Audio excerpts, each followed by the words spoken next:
Hello. Hello, how are you? Good. How are you? I'm Can doing you hear me? I, Okay. I can. I can, yeah. Perfect. Yes. How's your day? It's been good. Trying to rest post tour, but Yeah. um it's been nice. It's been nice. It's been a good day. When was your guys' last show? Um 10 days ago.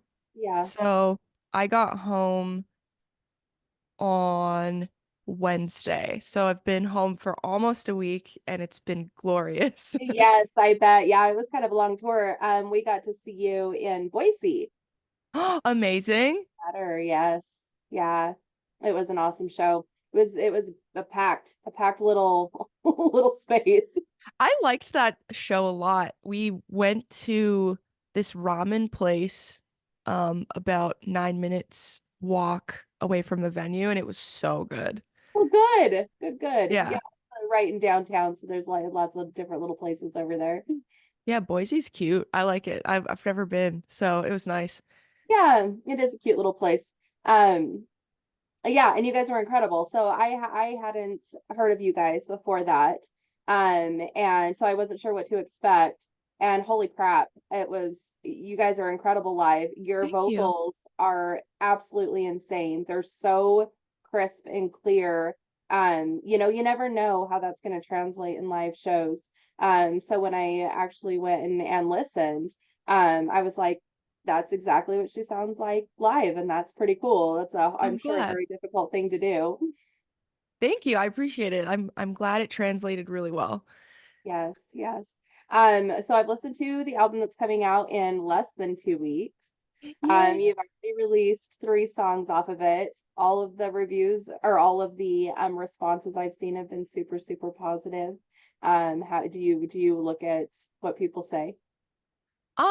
I think it's natural to kind of get a gauge of like what people are thinking, but I think with Red Handed, like in the end, like we just want to make songs that we like. So we've never really taken like public opinion too seriously because like at the end of the day, like this band is about just like representing exactly what the band members like and but it's always not it's nice when people really like it too. So we always say like we're gonna do what we want and if you want to come along for the ride, then that's awesome. Welcome. Right? It's a smart way of doing it because then you always enjoy what you do instead of feeling like you're doing it for other people, Yeah, which has got to automatically take all the not only fun but the catharsis out of creating hmm music out of it. Um, exactly. yeah, so this album is about kind of our um addiction to social media and wanting that instant gratification of attention. Hmm. I think that's a really important topic that it's like we all know that it's a problem, Yes. but actually fixing it is a whole other struggle for whatever reason. What made you decide to utilize this topic for this album? Um, I didn't go into the album like necessarily with a concept, but like after everything was written, I realized like, whoa, okay, this is how I feel. Um, and we're not a new band by any means. Like we've been doing it for over a decade. Like I've been singing for 15 years, been doing YouTube for a while. Um, Over time, we've seen a massive shift in how people consume music and media. And we all went through a collective trauma, which was the pandemic. And now we're in this weird, like, post-pandemic time. And the way that music is promoted now, it's kind of flipped on its head. And just seeing this change in real time, um, as someone who's like preceded TikTok and preceded the concept of the infinite scroll, the way that like we share our art is completely opposite now. Um, I I try and say it without saying it, like it's quite possibly the death of like visual art because even down to like what these apps want to show their users, we can't just post a clip of our beautiful high definition music videos anymore. It's not enough. Like the technology simply won't show it to the people who chose to follow us. So it's like this whole new way, and I don't think musicians necessarily ever wanted this. We never wanted to have to, you know, be that like personality as well. Like I Mhm. never intended that at all. But it kind of now has to be done because of how um this technology is structured, and it's almost like a like this system is like we're trying to fight against this system. It's very, very interesting right now. Mhm. And the most unfortunate thing about that is we need music. I mean, we all need music so much. Mhm. It's a language we all speak. It doesn't matter what country you're from, you know, it's something that we all understand and we all feel and we all need. And so it's so disheartening to see what has happened with the music industry. And I'm like, what happens if people just can't do it anymore? You know, can't financially do it anymore, Yeah. can't don't have the um ability to put that energy into it because you have to put energy in so many other things, and that's a very scary thing to me. And so I'm so thankful for all these bands that keep fighting through the very difficult positions that they're in with the music Yeah. industry right now. Yeah, and it's like when people don't see the art that we worked so hard on, um now like social media has this whole other level of like, oh, is this my worth? Is Mhm. this what I'm worth? And I think we're seeing so many artists either slip through the cracks or succumb to burnout and succumb to major mental health issues because of something that shouldn't matter. But when when we make art and the whole system is like just not allowing our art to be seen, um it's really disheartening, and there's so many artists and like musicians that I've talked to and my friends who just are so drained Mhm. because now it's not just about like, oh, I made a cool song, like I want to share my cool song. Now it has to be like, okay, how many different ways can I show this one sound clip at nauseum? And it's like we never wanted that. We never wanted to do that. We want to just make cool songs, and it's exhausting. And I've been feeling this way for so long. Even before the pandemic, like I always say, like if I could throw my phone into the ocean, I would. And it's like it's exhausting. Mhm. Yeah. Yeah, it's pretty nuts. I was born in the early 80s, and so I, you know, remember when there wasn't the internet, wasn't cell phones and and all that. And I think like in some cases I'm like I'm so thankful that I can get a hold of my son, you know, wherever he's at and not like Mhm. have to deal with that fear of not knowing if he's coming home or not.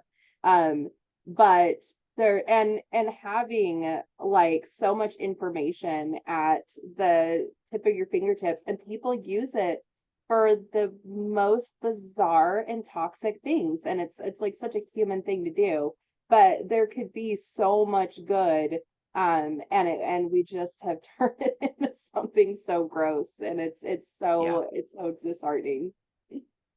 Yeah, it's information overload, and it's like Mm. how can you possibly like I don't think we were ever meant to ingest this much information all at once. Yeah. And I guess like kind of circling back to the album, like it's it dynamically like on many layers and levels um just expresses my disdain and my struggles with just how things are right now. Like some songs are very like in your face about it, like the heavy ones are very just like angry, but then it's like when you take the mask off and you peer behind the social media, it's like wow, like these people and these content creators are human and they have these feelings, and a lot of the time it's a lot of mental health struggles, and I don't think people know that. And um social media is really just a mask that we wear, and there's so much happening behind the scenes. I agree. So I'm going to segue with that topic into Mhm. smokescreen because I feel like that is pretty much what you're talking about. Yeah, Uh, mm, tell me a little bit more about that song. I really, really enjoy that song. thank you. Smokescreen is, I would say, one of the heaviest songs on the album, like musically. Mhm. But I think like with every lyric I write, like there's the very obvious message, but then there's like the other layers where like maybe anyone listening to it can relate in other ways. Mhm. Like obviously Smokescreen is very much about like the mask we wear, i- whether it's on social media, like how we present ourselves digitally, or even down to um people struggling with their identity just generally. Like even in like the LGBTQ community, those people who have to code switch around their families. So it can also be like very relatable in that way. But it's mainly just like this frustration about needing to wear a mask in certain situations, and how just draining it can be, and how frustrating it can be, because we obviously are trying to find ourselves and find that self-love, but also seek validation in others, because in the end we just want to be loved, and just that journey is very, very hard, even within our own families. It can be very difficult for some people. Absolutely. Absolutely. One of my favorite things about your live performance, and I'm sure it's how it is in all the places that you guys play. But one of my favorite things was how you brought up the topic of mental health and brought up the importance of taking care of one another and being good to one another. I thought that was so incredible, and it really spoke to me because I think it's so important to just come out and express it. Is that something that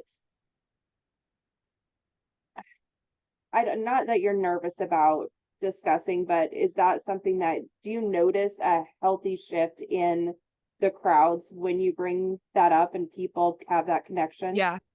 I think when we play Fix Me, which is off of our previous album, I'd Rather Be Asleep, which that whole album was about my struggles with mental health during the pandemic. Fix Me is like a very pivotal moment in the set, because like, we come out the gate with like heavy songs, we have fun, but then it's like, all right, guys, but like I really want to just talk about this. And um I'm never nervous to talk about mental health, because I think like people struggle with it more than we think. We never know what's happening behind the scenes in anyone's life, but I think it's just a very important reminder that I want to say to people, like you're you, it sounds cliche, but like you're really not alone. Like you're not the only person struggling with it. Even when you go to shows and you watch your favorite artist, like your artist is or has or might in the future struggle, and that's important to like know that like everyone is a person, and we all struggle at some point. So I think it can be very um inclusive, and people just need to be reminded of that. Absolutely. So after your shows, how often do people come up and talk to you about just that? I think Fix Me just really resonated with people on this tour. And it's just really like nice to know that like it helped people, or people resonated or connected with it. And um it's just nice, because then it helps me know that like, oh, what I'm doing might be making a difference in someone else's life. So I think it's just like sharing that is just like a symbiotic symbiotic love, and that's just Yeah, really nice. I agree. I agree. You talked about the collective trauma of COVID, and I do feel like there has been this weird kind of aftershock that we don't talk about. I've talked to a few teachers actually lately that have noticed it with their classes that it's just been different, since COVID. I'm a mental health therapist outside of this. I definitely notice it with my clients. I notice it with myself. Like my energy level and my motivation is so much more depleted than it used to be. And it's something I feel like we should talk about because there is families separating, a lot of weird stuff has been going on and I don't know if it's us trying to get back to what is quote unquote normal or what it is, or if it's we just haven't talked about it. So I love that again that you make it such a point in your sets to discuss because I do think it's very important. Yeah, like I don't think we've recovered Mhm. socially even. It's really weird because during COVID, like I always say, people either got married, had a baby, or broke up or got a divorce. And it's like these massive shifts in our life. And we went from just being, seeing the same people for 2 years to, okay, now you're free again. And we were rewired. Mhm. The, we were 100%. rewired. And even now, like, we lost 2 years of our life in this weird limbo, but we were so reliant on technology that now that we're back in the real world, even in workplaces, um, they're going back to like the traditional like in office, no more remote working, and people are struggling. Mhm. And Mhm. we got rewired during the isolation and whatnot. And now it's like we're almost relearning how to socialize. And I'm seeing it at shows too. Like there's so much less moshing, there's Mhm. less physical contact. Like let's be honest. And I think we just simply have not recovered. Mhm. And we're still trying to relearn how to be a person. It's wild. It is. It is. I had one of my closest friends come over when, we started feeling safer to get together. And I was like, I don't even know how to talk to her anymore. And this is one of my closest friends. It felt so awkward. It was like I was talking to a stranger and I thought, oh my gosh, it was the weirdest like reality moment of if I don't know how to talk to one of my closest friends, how in the world, Yeah. how am I going to do my job? Like my job is talking to people. Exactly. It's like and being at shows and doing tours, it's like we're around hundreds of people a day and um like I always kind of dissociate on the hard days because it's like all right, today my social battery's like nothing and the show must go on and I always think like okay, at this show there might be someone who's been waiting their whole life to see us live and I have to make them proud. So girl, you gotta pull up your socks because and it's this struggle of like how do we take care of ourselves but also take care of others and it's a it's a roller coaster. It really is. So on those days of where you feel like your battery is depleted, does an adrenaline rush just jump into what to get you through it, or is it like a struggle the entire set through? It always does. I think my love for performing always ends up carrying me. I remember like on this past tour we had the actually the Boise stretch was the hardest stretch because we had 6 shows in a row. We had the drives were insane. We had Denver, Salt Lake, Boise, Portland, Vancouver, Canada, and Seattle all in a row, 6 days. And when we got to that last show in Seattle of that 6 day stretch, that was probably my worst vocal day of the tour. So I was struggling with complete sleep deprivation, exhaustion, um, vocal just exhaustion. I always say like metal bands should never do more than 4 shows in a row just for vocal health. Yeah. And I remember being on stage in Seattle and I was like, I literally said to the crowd, I was like, guys, you are literally the only reason why I am getting through this. Because and it was a terrible vocal day, but and you know, then you struggle with like, oh, I'm letting everyone down. I'm a failure, but then it's like you have to give yourself grace, and that is so important in anything. Yeah. Like give yourself grace. And that is so important. Yeah. You can't push yourself beyond what's possible. No, we're like I'm not a robot, like I'm not a Right. machine. I am a living, breathing thing, and I think I mean one thing after COVID that's been really nice is people like a lot of people have become very understanding, more even more so about, you know, especially singers being on tour. You see more singers taking care of themselves and knowing their limits, and you see some I see sometimes my friends some posts like vocalists being vulnerable like, "Hey guys, today is not a good day." Right. And you never really used to see that. Like we used to put up this wall of invincibility, like and and now I think it's become more okay to be vulnerable and human. So Thank that's goodness. nice. Yes, thank goodness. Something I ask everybody because I think it's a really important question. What are some things that you do to help with balance and self-care on the road and at home, making sure that you are, keeping yourself as healthy as you can mentally, especially.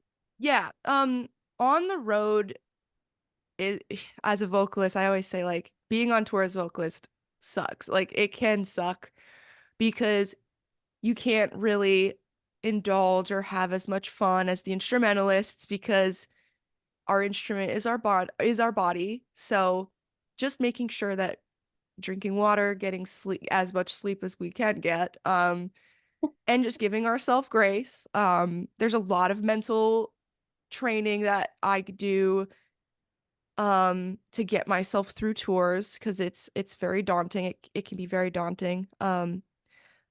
And then taking those moments at home to just rest and take time for family and loved ones and doing things outside of music is so important. I play video games. I love music. You know, love going out and walking around. Like it's so important to just touch grass and like kind of take a step back from the craziness that is being a musician now. And just taking those moments and practicing gratitude and and just practicing self-care. It's just so important. Yeah. So some of the things that you do to outside of music is the nature and or the escapes and the video games. Do you play board games too? Yes, I have so many board games like in the living room and just those activities that keep your brain working, keeping it alert and active, but just staying social with the people with your with your people. Like it's so important. Mm, The those in real life interactions and making time for the people that you care about. absolutely. What are some of your favorite board games? I love so really cool party game that I like is called Anomia. I don't know Ooh, if you've played it. It's like a little card game. So fun for big groups. oh, I also really love Red Dragon Inn. That's a really fun little card game. Um, oh my God, I have so many. I like mini games. I've been really about the mini games lately. Like Love Letter's a classic. ooh, I haven't Um, played that one. I've seen the dragon one, but I haven't heard of the other two. I try and find games that like are new but also classic ones as well that are good for two people because there's so many games that are for a lot of people, but Right. when you have two people, it's like okay, now we can't play. So there's a lot of like fun two people games like Seven Wonders Duel, even like Mm. the full version of Seven Wonders is really fun. My family's gotten really into Settlers Oh of yeah. Catan, Mm. like crazy into Settlers. my mom and dad and my sister like are we get pretty into it. So uh I need to, I know I wanna, I've been wanting, I have Seven Wonders. I haven't played it yet, but I've been wanting to learn how to play Catan, but I just haven't done it yet. I need to get it. Catan gets wild. It's like more complicated Monopoly almost, but Mm. equally as emotionally charged because there's like bargaining involved. So whenever there's bargaining, it can get wild. Oh yeah. Oh yeah, especially with families. Yeah. Um, have you ever played? Well, I was playing, which is kind of not funny, kind of funny, not funny. I was playing a game called Pandemic in 2019, like almost every night. Love. Love that Oh my one. gosh, it's so much fun. Yeah, and I like those cooperative ones that you can play together against the game. There's Yeah. another one called Spirit Island. Have you played that one? Yeah, that one's really good. That one's fun too. Like Yeah. Forbidden Island, Forbidden Desert, like those ones are really cool. So you live and die together, and then um I like some of the Pandemic Legacy games, which are super intense. So you only play through it once, and like everything you do affects the rest of the game. Those are crazy if you're like a little more hardcore, but yeah, I like co-op games too. Yeah, I've been wanting to play one of the legacy ones, but I haven't yet. Um, oh, there was another one that just popped in my head that um like horrified and shoot, what was the one that oh the pandemic Cthulhu one. Have you played that one? That one's kind of I don't think I've played that version, great fun. but that one, I'm sure that one's really fun. Yeah, and then horrified is like the monsters kind of version. You fight like Dracula and Oh, that's Frankenstein sick. and the creature from the Black Lagoon and all those. It's great fun. I That's have a sick. crap ton of board games too. So Yeah. I haven't played video games since like Mario, so I'm not very savvy when it comes to video games. That's okay. It's too I look at the like all the buttons and I'm like, oh, that's too much. That stresses me out. Um, I did want to ask you about the song Eat Glass as well. Tell me about that one. So E-Glass is kind of like instrumentally very much classic RHD sound. I call it Nintendo music. Um, the guitars are very technical, and it's almost like they're a second voice in the songs. A lot of our like older songs are like that. Um, E-Glass is about my disdain for um those people with a public platform but use it very, very irresponsibly, um, and kind of build their careers around controversy, and cyberbully people. So that's Eat Glass. It's me being very pissed off about that because it's just very blunt and like a very much like fuck you to those people. So that's Eat Glass. And unfortunately, there's a generous amount of those people. So I'm sure Mhm. I'm sure some of the names that are popping in my head are probably some of the ones It's that I don't probably know. about them. Yeah. Yeah. It's so hard when it comes to stuff like that. You know, people say separate art from the artist, and I'm just like, there's really a fine line there. There is a fine line, and I think now, especially in our scene, like it's like, okay, who's canceled today? What Hmm. did this person do today? And it's like really scary Hmm. um to see what possibly is going on behind the scenes that we don't know about. But at the end of the day, like sure, controversy gets more eyes than the good guys sometimes, but I think in the end, who we are is how we treat people. Right?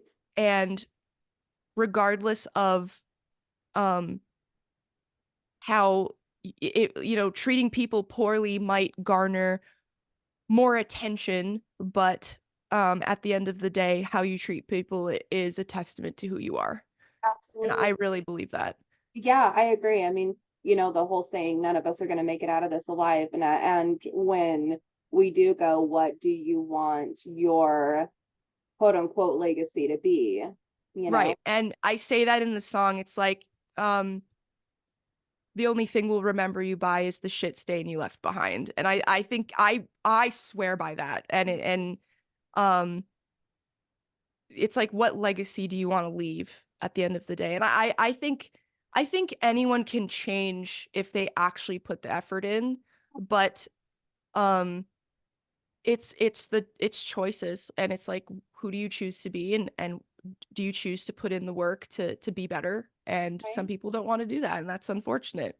I agree. I agree. Yeah, some people just don't want to put in that energy or don't even like recognize that it's a thing, that it's something that they can do. Um, Or they do know what they're doing and they still choose to be like that. it's more And calculated in that direction. I think that is actually worse, to be Oh, self-aware 100%.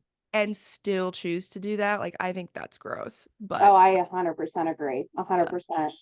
I don't want to take too much of your time. So one more quick question. Yeah. Being a female in the metal world since we're talking about this topic anyways, can be a difficult thing. How do you tackle those situations if assuming you unfortunately have probably been in those situations throughout the last over a decade?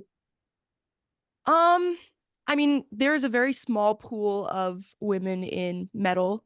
I think there's more in rock, but even in this niche of a niche, there's, you could probably count on four hands how many of us exist.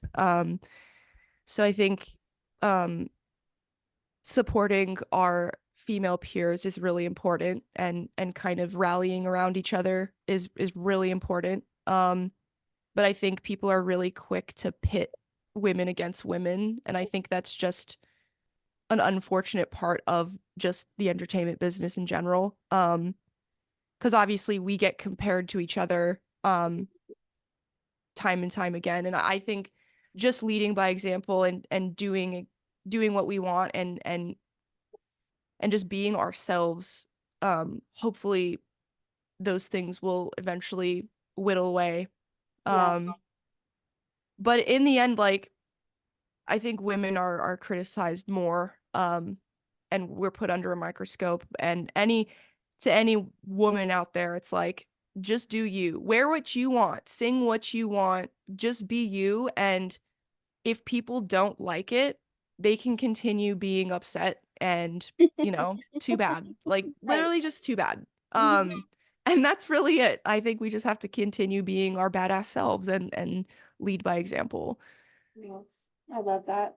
I think you're such a good role model for these young metalheads that are up and coming. Thankfully, we still have some youth that I feel like is paving a path to continue it.